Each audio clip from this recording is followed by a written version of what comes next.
নমস্কার বন্ধুরা, কেমন আছেন সবাই? আশা করি ভালো আছেন, সুস্থ আছেন। আমি সোমা ভিলেজ লাইফস্টাইলের আবারও একটা নতুন ব্লগে আপনাদের সবাইকে স্বাগত। আর আজকে থাম্বনেল দেখে বুঝতে পারছেন ভিডিওটা কি হতে পারে। তো আপনাদেরকে আগেই বলেছিলাম যে আপনাদের সঙ্গে আমাদের জীবনের একটা ঘটনা শেয়ার করব। তো আজকে ভাবলাম শেয়ার করি। আর এই দেখুন, আমার কিন্তু সকাল সকাল চান হয়ে গেছে। আর আজকে অমাবস্যা, তো আজকে দু জায়গায় পুজো হবে। বাড়ির ভেতরে ঠাকুর আছে, ওখানে পুজো হবে, আর এখানে যে মনসাতলা আছে পুজো হবে। তো আপনাদেরকে আমি বলেইছিলাম যে আমাদের বাড়িতে অমাবস্যা পূর্ণিমা মনসা পুজো হয়। তো হয় কেন, তার পেছনে একটা অনেক বড় কারণ আছে। তো সেই কারণটাও বলতে পারেন, আবার আমাদের জীবনে ঘটে যাওয়া একটা মস্ত বড় বিপদ, তো সেটাও বলতে পারেন। দুটোই আজকে আপনাদের সাথে শেয়ার করব। আর কোত্থেকে শুরু করব না বুঝতে পারছি না। তো ঘটনাটা হচ্ছে আজ থেকে প্রায় 7-8 বছর আগে, ওই 2014 কি 15 হবে এরকম, 13, 14, 15 এর ভেতরেই হবে। আমার ঠিক না সালটা মনে নেই। আর ঘটনাটা ঘটেছিল পুজোর পরে, পুজো, লক্ষ্মী পুজো, তারপরে ঘটনাটা ঘটেছিল। তো আমি যেরকম পুজোতে সবাই বাপের বাড়ি যায়, তো আমরাও গেছিলাম, আমি আর আমার ছেলে। তো হাজব্যান্ড থাকে না পুজোর সময়, প্রায় সময়। তো বাপের বাড়ি থেকে যথারীতি ঘুরেও এসেছি। আর যেদিন এসেছি বিকেলেই এসেছিলাম বাপের বাড়ি থেকে। তো বিকেলে এসে যেমন খাওয়া দাওয়া করে, রাতের যেমন কাজ থাকে তো কাজ করে ঘুমিয়ে পড়েছি। আর তখন অবশ্য আমার দোকান টোকান কিছুই ছিল না, আমি শুধু একটা গৃহবধূ যাকে বলে ওরকমই। বিকেলে এসে তারপর রাতে রান্না বান্না করে খাওয়া দাওয়া করে ঘুমিয়ে পড়েছি। তারপর দিন সকালেও যথারীতি ঘুম থেকে উঠেছি। ঘুম থেকে উঠলে আমাদের যেরকম বাসি কাজ থাকে, তো সকালে সমস্ত কাজ শেষ করেছি, ঝাড় দিয়েছি। তারপরে শ্বশুরমশাই তখন কাজ করতেন, অবশ্য ভালোই ছিলেন, সুস্থ ছিলেন। তখন উনি কন্ট্রাক্টরে কাজ করতেন। আর আমাদের না তখন আর গ্যাস ছিল না, তখন একটা ওই কেরোসিনের স্টোভ ওগুলো ছিল। তো আমি চা বসাতে যাব, যেখানে আমাদের এখন গ্যাস আছে তো ওই জায়গাটায় আগে স্টোভ থাকতো। আর যেখানে আমাদের গ্যাস আছে না ওই জায়গাটায় আগে ইট পাতানো ছিল। তো ওই ইটের ওপরে বাবার কিছু যন্ত্রপাতি থাকতো, কিছু না বেশ অনেকটাই যন্ত্রপাতি থাকতো। কিছু মশলার কৌটো, যা এখন যেমন আছে তো অত ছিল না, অল্প একটু মশলার কৌটো থাকতো, আর ওই স্টোভটা থাকতো। তো ওইভাবে ছিল। এবার আমি চাও করতে গেছি, যেভাবে চা করতে যাই, যেভাবে চা হয় প্রতিদিন, তো ওইভাবে গেছি, চাও করে খেতে দিয়ে দিয়েছি। এবার বাবা কাজে যাবে আর মা দোকানে যাবে, ওই হিসেবে ওরা রেডি হচ্ছিল। তো বাবা কাজে যাওয়ার জন্য যন্ত্র বের করতে এসছে, আর আমি ওখান থেকে চাটা করে গুছিয়ে রেখে দিয়েছিলাম। তো যেখানে আমি বললাম গ্যাসটা আছে অবশ্য, এখন যেখানে মাটি। তো বাবা বেরোবে, যন্ত্র আনতে যাবে, তখনই কি হয়েছে, একটা সাপ, ওই যে কেউটে সাপ বলে, তো ওই সাপের বাচ্চাটাকে দেখতে পেয়েছে। তো বাবা বলছে যে এখানে একটা সাপ। তারপর বাবা দেখার পরে তারপর মা চা খেয়ে ঘরের ভেতর ঢুকতে যাবে, মা বলছে এখানেও একটা সাপ। আর মা না সাপটাকে মারিয়ে চলে গেছে। আর যেই পা পড়েছে মায়ের সাপের ওপর, তো সাপটা না ফনা তুলেছে। তখন মা বলছে যে এটা কি সাপের বাচ্চা গো, এখানেও একটা সাপের বাচ্চা। তো আমাদের যে ভাষায়, যে আমাদের আঞ্চলিক ভাষাটায় বলা হয় তপ সাপ। তো মা বলছে যে এটাও একটা তপ সাপের বাচ্চা মনে হচ্ছে। বাবা তখন বলছে এটাও তপ সাপের বাচ্চা। আর তারপর বাবা এখানে বলছে একটা সাপ দেখেছিল, তারপর বলছে আরে আবার একটা সাপ দেখা যাচ্ছে, মাকে বলছে এখানে আবার একটা সাপ। এই বলতে বলতে প্রায় 3-4টে সাপ এক জায়গায় একসঙ্গে বাচ্চা সাপগুলো বেরিয়েছে। তারপর বাবা বলছে এখানে এত সাপ কেন, তো এখানে এতগুলো সাপ কোত্থেকে আসবে। তো এই বলতে বলতে যখন খোলা হয়, একটা ইট দিয়ে বাবা বললো এখানে কি এত সাপ, তাহলে একবার ইটটা তুলে দেখি। ওই নিচে পুরো ইট দেওয়া ছিল, যেমন মাটি আছে মাটির উপরে ইট পাতানো ছিল। তো ইট পাতেই যন্ত্রফন্ত্র রাখতো বাবা। তো বলছে এত সাপ, তাহলে একবার ইটটা তুলে দেখি। তো যেই ইটটা তুলে দেখেছে, তখন কি বলবো, একটা আমি যে বলছি আমার গা কেমন কাটা দিচ্ছে গায়ে।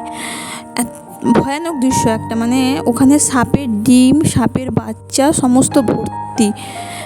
প্রায় আমাদের বাড়িতে 21টা সাপের বাচ্চা বেরিয়েছিল, তার সঙ্গে সাপের ডিম, অনেকটা ডিম, প্রায় ডিম ছিল মনে হয় 30টা খানি। তো সবাই তারপর জানাজানি হলো, অনেক মানুষ এলো। তো সবাই তো আর সাপ ধরতেও পারে না বা সাপ বের করতেও পারে না।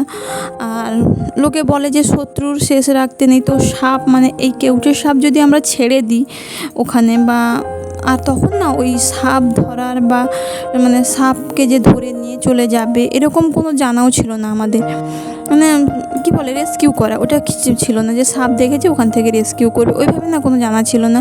তো আমাদের পাশাপাশি কিছু লোক আছে, আর বিশেষ করে আমার বাবা, মানে আমার বাবা তো উনি খুব ভালো সাপ মারতেও পারেন ধরতেও পারেন। তো উনি শুনে এসছেন, মানে যেহেতু অনেকটা কাছাকাছি আমাদের শ্বশুর বাড়ি আর বাপের বাড়ি, তো উনিও এসছেন। তারপর আমার বাবাও এসছে, আমার বাবা তারপর তার সঙ্গে আরও 2জন লোক এসছে। তো এইভাবে ওই তো বললাম 21টা মতো সাপ 20টা মতো সাপ বের করা হয়েছে, বাচ্চা সাপ আর ছোটো সাপ, মানে সাপের ডিম মিলিয়ে 30টা মতো সাপের ডিম বেরিয়েছে, মানে একসঙ্গে সব জয়েন্ট করা আছে। আর একটা বড় সাপ ছিল, আর সেটাকে বের করতে গিয়ে পুরো সকাল থেকে দুপুর গড়িয়ে গেছে, মানে কি বলবো, সকাল থেকে দুপুর গড়িয়ে গেছে, তাও সাপটাকে বের করতে পারা যায়নি। মানে আর আমাদের ঘর, মানে আমি যে ঘরে থাকি এখন, যেটা মেঝে, এখন আগে কিন্তু মাটি ছিল, তো ওই মাটি আর আমাদের গেট বিম যে তার নিচে ঝুলন্ত গেট বিম, তো সেই গেট বিমের নিচ দিয়েই সাপের গর্ত ছিল। মানে আমাদের ঘরের মধ্যেও সাপ যেত আর এখানেও সাপ আসতো, আর ঘরের ভেতর থেকেও আমাদের সাপ বের করানো হয়েছে। আর সবচেয়ে ভয়ানক হচ্ছে যে মানে আমার ছেলেও সেই ঘরের ভেতর ঘুমিয়েও ছিল, মানে সে ঘরের ভেতর, আমাদের ঘরের ভেতর সাপ যাতায়াত করতো, ওই নিচ দিয়ে যাওয়া আসা করতো। মানে আমার ছেলে, আমি ওই ঘরে ঘুমাতাম, তো ওই বাচ্চা ছেলে ঘুমাতো যখন তখন, মশারিটা সবসময় টাঙানো হতো না, ওইগুলো ভেবে তখন না গায়ে যেন কেমন কাঁটা দিত। আর এখনও যে বলছি না, এখনও আমার ওই সব কথা ভাবলে গায়ে কাঁটা দেয়। তো বললাম কিছুটা, ঘটনাটা অনেক বড়। তারপর সাপগুলোকে মারাও হয়েছিল, মানে কোনো সাপগুলো জীবিত হয়নি, সবগুলোকে মানে মেরে ফেলা হয়েছে। আর বড় সাপটাকে না মারলে আমরা বের করতেও পারতাম না, মানে এমনভাবে ছিল, মিনিমাম 4-5 জন ওর পেছনে সকাল থেকে বিকেল পর্যন্ত লেগেছে ওই সাপটাকে বের করতে, শুধু ঘরের ভেতর থেকে। ওই যে বললাম আমাদের তখন সাপ রেস্কিউ করার মতো কোনো মানুষ জানাও ছিল না, চেনাও ছিল না, আমাদের গ্রামেও কেউ জানতো না। তো এইভাবেই করে সাপটাকে বের করানো হয়েছে। তারপর থেকেই আমাদের অমাবস্যা, পূর্ণিমা, মনসা পুজো হয়। আর দেখুন, কথা বলতে বলতে কিন্তু আপনাদেরকে অনেকটা কথা শেয়ার করলাম, পুরোটা হয়তো শেয়ার করেছি কিনা বা কোথাও বাকি থেকে গেছে কিনা বলতে পারবো না। ঘটনাটা এই ছিল। তো বলতে গেলে সত্যি সেদিনকে আমরা সবাই মৃত্যুর হাত থেকে বেঁচে গেছি। মানে যদি সাপগুলো কখনো রাত্রে বেরোতো তাহলে তো আমরা জানতেই পারতাম না যে এত সাপ একসঙ্গে আমাদের বাড়িতে আছে। তারপর পুরো পাড়াটাই শেষ হয়ে যেত, মানে সাপ বেরোলে তো আর আমার একার ঘরে থাকতো না, মানে পুরো পাড়ায়, মানে আমাদের যে সেখানে 4-5টা ঘর আছে প্রত্যেক ঘরেই যেত, সব বাচ্চা ছেলে মেয়ে সব বাচ্চা নিয়ে থাকে, কখন যে কার বিপদ হতো ঠিক নেই। মানে বলতে গেলে পুরো পাড়াটাই আমরা বেঁচে গেছি সেদিনকে। হয়তো আমাদের দ্বারা অনেক পাপও হলো যে ওদেরকে বিনা দোষে আমরা আঘাত করলাম। তো আমাদের ওই বললাম যে সাপ রেস্কিউ করার মতো জানা ছিল না, তার জন্য রেস্কিউ করতে পারিনি, সবাইকে মারতেই হয়েছে, আর না মারলে কেউ সাপ বের করবে না এরকম বলেও ছিল। আর কেমন লাগলো যদি মনে হয়, আর আমি পুরোটাই সত্যি কথা বলেছি, এখানে কোনো মিথ্যে নেই বা বানানো গল্প নেই, পুরোটাই আমাদের সাথে ঘটেছে।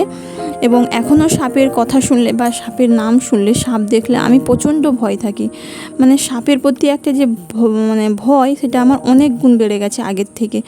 আমি একটা সামান্য সাপ দেখলেও ভয় পাই। আরও একটা কথা বলা হয়নি আপনাদেরকে, যে মানে সাপ যখন মানে আমাদের বাড়িতে এই ঘটনাটা ঘটেছিল তার 15 দিন আগেই আমার শাশুড়িকে সাপ কামড়েছিল। তো এটা আপনাদেরকে বলা হয়েছিল না, সেজন্য আমরা সবাই ভয়ে ছিলাম যে মাকে কি কোনো বিষধর সাপ কামড়েছিল না, ওটা মানে ওই যে ঢ্যামরা সাপ বলে ওই সাপ কামড়েছিল।